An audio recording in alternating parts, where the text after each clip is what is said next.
I certainly lived through the dot-com growth and collapse, and I think AI is that on steroids in many ways. So I think it's life-changing on multiple forms and platforms.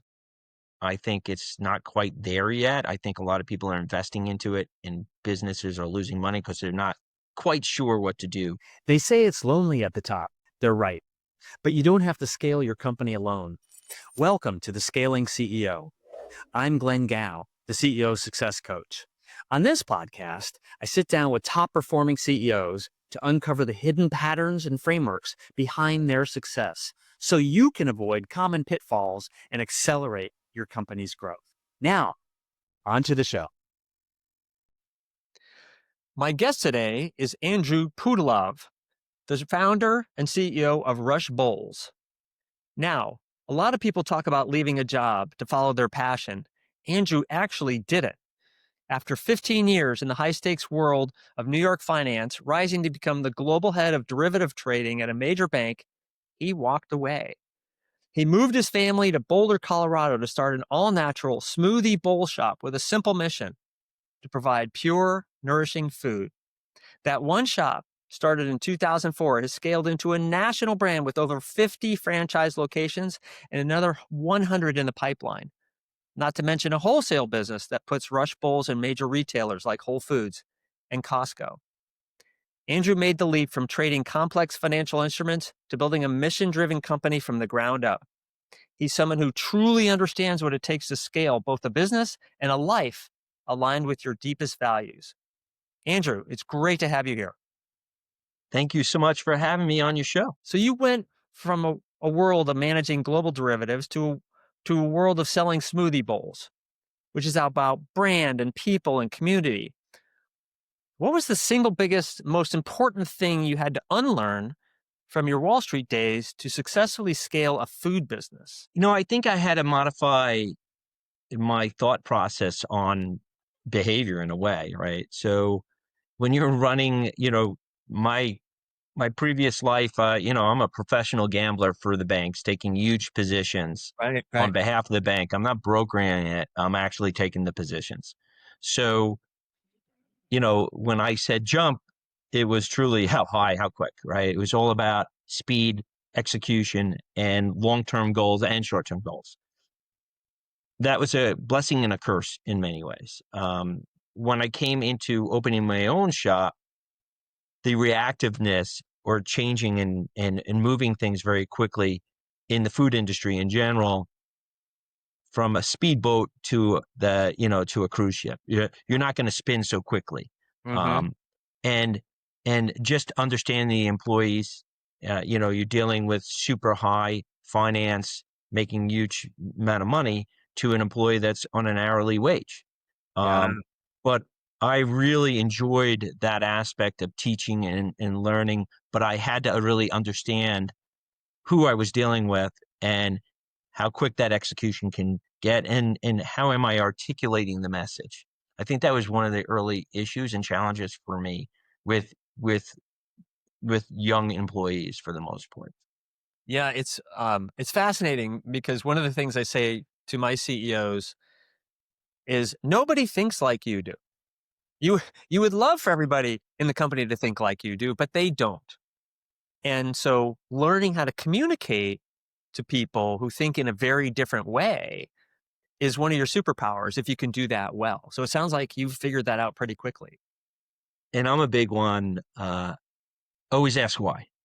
What is the rationale for these decisions, especially with younger demographic that generally work at stores? First of all, we've done it for this way we're store open 21 years. Doesn't mean it's the best way, right? And things evolve. But I always like employees asking why, especially if they're not sure. And I can at least explain to them the fundamental reason why, and we can rethink together the approach. Yep. I got you frozen there. Oh, it's not on my side, I unfortunately. heard you say we can rethink together and then Rethink together the approach of how to do it and the better ways of doing it, or the thinking originally of how to get this particular issue accomplished. right. So it sounds like you're willing to say, here's a best practice, but I want you to ask why about the best practice because you, the employee who's on the ground doing the work, may come up with some better ideas that we want to learn from that person who's actually doing the work. Is that what you're saying? Exactly. And in many ways, you adapt or die too. So you have to, not only do I have to adapt my behavior somewhat, but also understand what's going on in the environment, not actually, interestingly enough, not just on a level of operating a store, but a level of being the franchisor as I am now, and the differentials in employees there too. So it's really, I think, fascinating. And actually, one of the best parts of the job, and sometimes the most challenging parts of the job too. Very interesting. So, if you could go back to the beginning and give Mhm. your past self one scaling insight, remember our audience here is CEOs, the one piece of advice that would have saved you months of pain and struggle to scale this organization, what would it be? I think you can't worry about the what ifs constantly.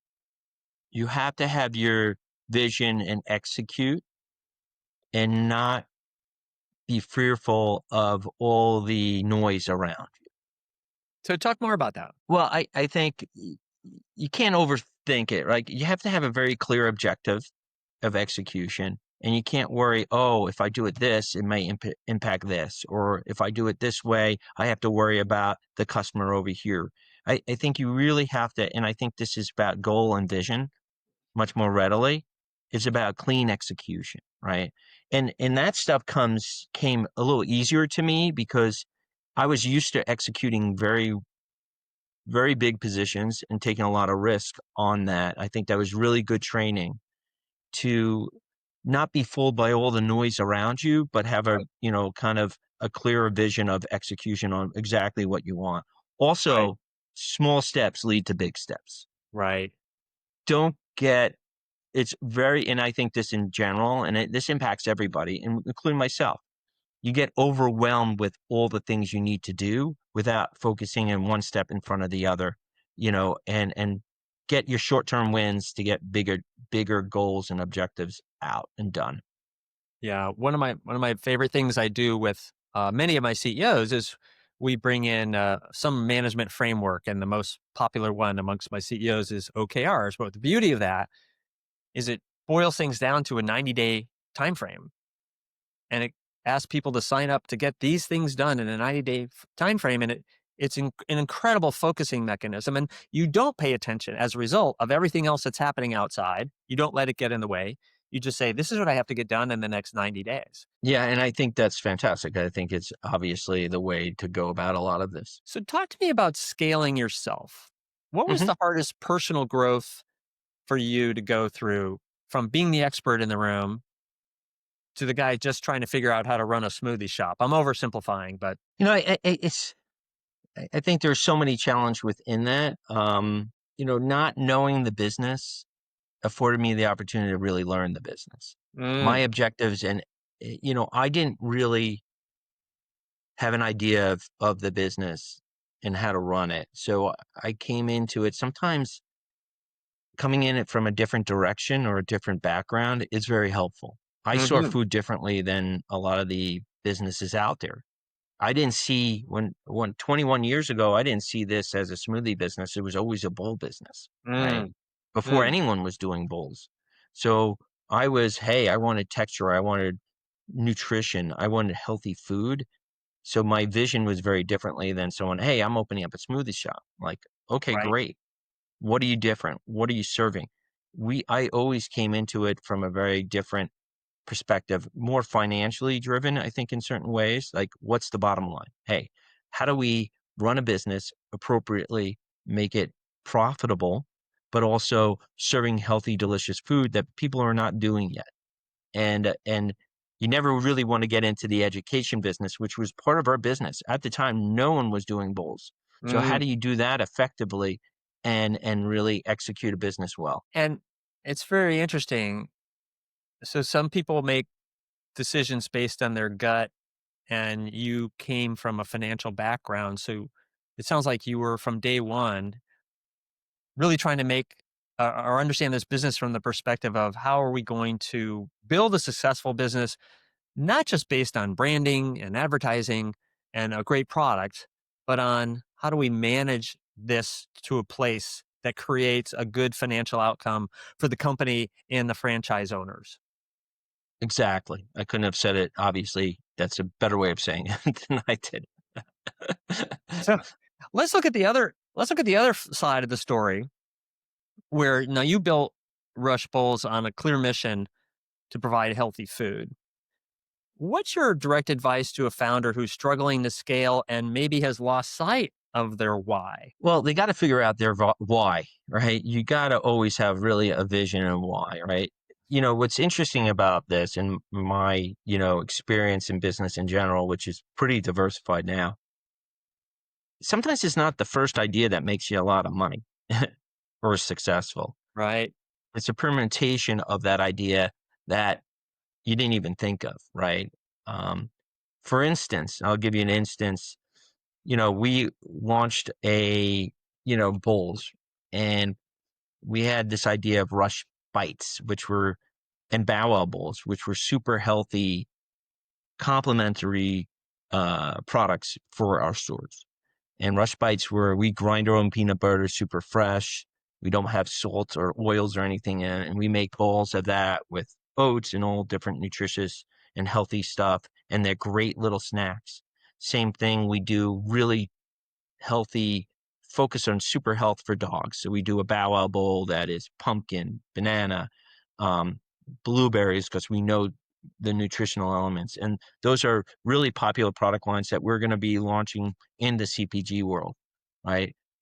Who knows which is going to be bigger or better or whatever else, but they were permutations on the original idea. And I think a founder has to focus on the original idea, but not be blinded to the opportunities that exist around them. And I know tons of founders, a lot of them, it's that second or third permutation on it.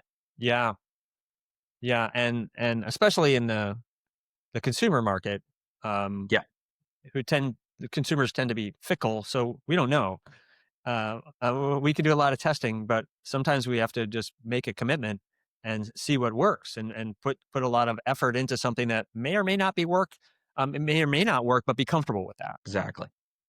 So one interesting thing about your background, um, I think you're still teaching derivatives at University of Colorado just for the love of it, or at least you have been recently. But I have to ask, what's one complex financial principle from your old life that you secretly apply to the deceptively simple business of selling fruit in a bowl? Yeah, I don't think it's the actual complex structure, but the mathematics behind a lot of it. Like, Oh, I think understanding supply lines, understanding what it means, FOB, whatnot, where the return is, negotiating contracts, honestly, um, being decisive. It can't be analysis paralysis. So I think that background of taking risk and understanding risk um, is really the bigger story here. I think, quite frankly, a lot of people with my background or trading in general, like real institutional trading, would be good entrepreneurs because they're always betting on themselves for the most part, and right, they understand risk tolerance. And again, I made a living as a professional gambler, basically, right? For big institutions. Um, I knew what risk to take and what risk not to. And I think not going for fool's gold and understanding your core principles and staying disciplined is a big right. part of success of any business, especially the business I run. Well, every entrepreneur is a risk taker by definition because Sure. they do not know whether what they're putting out there is going to work or not. And somehow you figured out how, or rather, what risks to take, right? Hmm. And to me, that's one of the key elements of a great CEO is recognizing that everything we do has risk associated with it, and are we going to focus on risk mitigation? Are we going to focus on taking risks? Are we going to manage the time frame under which we're willing to live in a risky situation? So you're right. I imagine that people who live through what you live through could be very good at assessing how to manage risks. And I think one thing I would add to that, and I don't know if it was, I was never afraid to fail, honestly. I never crossed my mind. Mm, To me, I would will it to work. It may not be exactly what I thought it would be, but I was never going into it afraid to fail in a way. I never crossed my mind, which maybe it's naivety or, but it never crossed my mind. I would like, all right, if Rush didn't work as Rush, maybe I would change it to something slightly different or adjust it accordingly. But I was never in my wildest dreams that this may fail. Like I didn't even think about it. that's amazing. And maybe and certainly could have. Anything can, but I never went into that what if scenario or was scared about it. Quite frankly. So yeah, that's part of the risk equation Mhm. where some people won't make moves because of their fear of failure, and others say, "I'm going to figure it out." And it sounds like you have that second attitude. Sure. And I think that's a good attitude for a lot of people because, as we stated earlier, sometimes it's not that first idea, it's the second or third permutation of the original idea that makes you very, very successful. That's right. And I don't know if you're familiar with the software called Slack, but they're very famous for having started as a gaming company, and they developed this little way to communicate inside the company. And they realized, oh, we built this cool little tool for communication inside the company. And that became Slack, which they sold for multi billions to Salesforce eventually. And so paying Wow. attention to what's working and seeing the opportunities can result in what you're saying, a great outcome. So, last question is in my favorite topic, has to do with AI and how it's impacting business. And I don't know if you're feeling like it's coming quickly for your business or not, but I have not yet spoken to a CEO who doesn't see it having a great impact on them. And so most of the time, CEOs see it in two areas. One is how do we use AI more effectively inside the company, whether it's managing the supply chain or it's creating better marketing or what have you, but also within the product offering itself. So I'm curious where you stand and looking at AI and how much you think it's going to impact you and what kind of investment in time and energy and dollars you want to make as a company in AI. Well, it's a great unknown, right? So, I hate to even admit this, but I certainly lived through the dot-com growth and collapse, and I think AI is that on steroids in many ways. So I think it's life changing on multiple forms and platforms. I think it's not quite there yet. I think a lot of people are investing into it and businesses are losing money because they're not quite sure what to do. But I think it's should be and needs to be part of everyday life within a business world and personal too, if you want to be doing that. But certainly, um, ideas, emails, every email should have AI associated with it one way or another. How to better market or what are your competitors doing, a better understanding of things that you have not done. Like the average IQ on AI, I think right now is around 150 or so, which That's right. is Einstein's level, right? Yeah. Yeah. Realistically. We all can learn from that to do things better. Right. I am a little overboard with my employees because I see, oddly enough, in my own world, some of the younger employees in their 20s, even early 30s, slower to adopt it than some of the older Really? employees, Oh, I'm which surprised to is hear that. counterintuitive to a lot of thought process out there, especially when you're living it. And it could be just the small subsets that I'm seeing. Um, but on every aspect of your business, I think you have to involve AI. Would I invest tons of money into it? I don't think you need to quite yet. I really Yeah, don't. I agree. Because it's not there yet. It really isn't.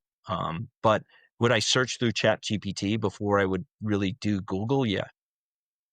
Yes. And The other thing I encourage CEOs to do is press any of your vendors, your software vendors that use software, let's say, to ensure that they're giving you effective AI and your team is learning how to use it. So in inventory management or supply chain, um, or whatever area is critical to the success of Rush, I would press all of those partners you have to ensure that you have you're using your data, they're using their data, so that you're ahead of your competitors, so that you can do things better and faster and cheaper than them by using their tools as well. And I think it's such a, you know, we always used to refer to, even with the dot com, it's the Wild West right now. So you have, being smaller may be a strategic, massive advantage in many ways. Um, and I look at it on the marketing side as, it's like a political campaign in many ways, right? So, I don't think there's tremendous differentials on political campaigning and campaigning for your company in many ways without the nonsense of political campaigning. But Right. I think there's parallels there. And yeah, I'm excited. I'm really excited about the potential of AI on the positives, and I try to focus on the positive of that because I think it's truly where opportunity exists right now, that it's a level playing field for almost everybody.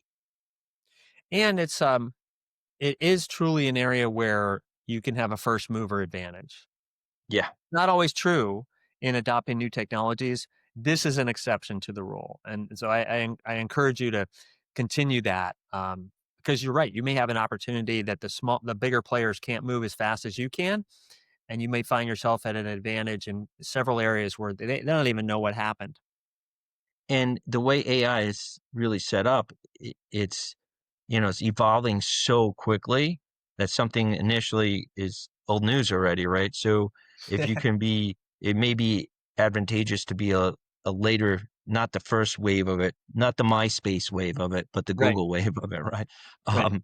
So, no one heard of Google when MySpace was number one, realistically. So Yeah. I think that playing field is going to be really interesting, the outcome, but it's also going to be exponential in speed. I think unlike anything we can see. I think I was watching a podcast on it literally while I was working out in the gym last night, and basically with the goals that are set for this in 1 or 2 years were mind blowing in many ways, and we'll see how that outcome looks. Um, and I would not be afraid of it, the change. I think there's always opportunity. Maybe there's areas that people are not even thinking about yet, Oh, that yeah. there'll be opportunity for, because people are worried about losing their jobs and this and that. And I think there's other areas that may develop accordingly, but only time will tell That's on right. this. It'll be exciting to watch. Well, Anthony, Yes. thank you so much. This has been a wonderful conversation, and I think the CEOs listening will learn a lot from your experience and your success. So thank you. And thank you. It's really a pleasure talking to you today. That's a wrap for today's episode of The Scaling CEO. If you found this valuable, be sure to like, subscribe, and share with a fellow CEO who could benefit. If you're listening on Apple or Spotify, please give us a quick rating as it really helps more people find the show. I'm Glenn Gow, the CEO Success Coach. See you next time for more proven strategies to grow your business and leadership.